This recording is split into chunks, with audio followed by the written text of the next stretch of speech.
బనకచెర్ల విషయంలో నువ్వు దొరికిపోయిన దొంగలాగా ఆనాడు నోట్ల కట్టలతో ఎట్లా దొరికినావో రెడీ హ్యాండెడ్గా మళ్ళీ ఇవాళ నీకు నువ్వే దొరికిపోయినావు.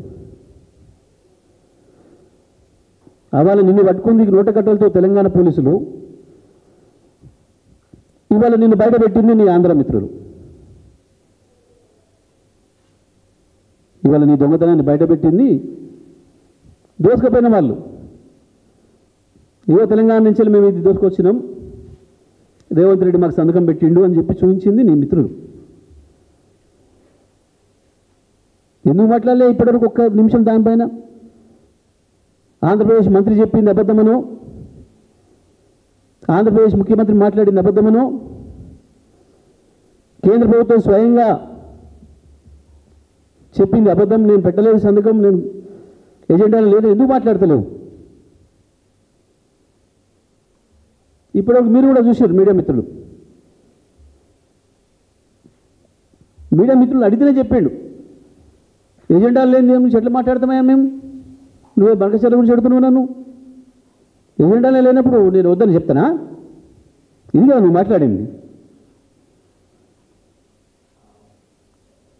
ఆబ్దారి కార్డు కాదు కదా, నీ చిట్టి చాటు కాదు కదా, దొంగతనంగా గోడసాడు మాట్లాడే నీ చిట్టి చాట్లు కాదు కదా నువ్వు చెప్పింది, బహిరంగంగానే కదా నువ్వు మాట్లాడి 10 నిమిషాలు కాకముందే కదా అవతల బయట పెట్టింది.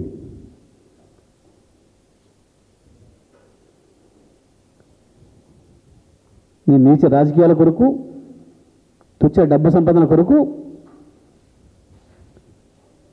తెలంగాణ ప్రజల ఆత్మగౌరవాన్ని తాకట్టు పెడుతూ, తెలంగాణ ప్రజల హక్కుల్ని దారాదత్తం చేస్తూ నువ్వు చేస్తున్న నీ దుర్మార్గమైన పనులని బయట పెడుతున్నాడు కదా కేటీఆర్ పైన ఏడుపు,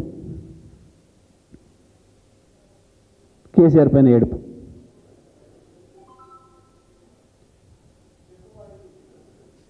ఏంది శాసనసభ నుంచి ఎవరిని సస్పెండ్ చేయలే,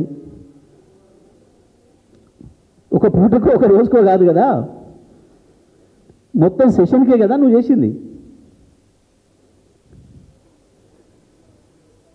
కోట్లాది మంది ప్రజలు చూసిన విషయాన్ని కూడా, అవతల రికార్డులో ఉన్న విషయాన్ని కూడా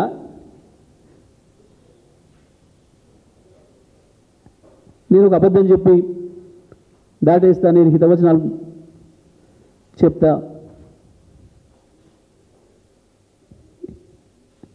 ఇంత నిస్సిగ్గుగా నిర్లజ్జగా మాట్లాడి తెలంగాణ పరువును దెబ్బతీస్తూ ఉన్నావు.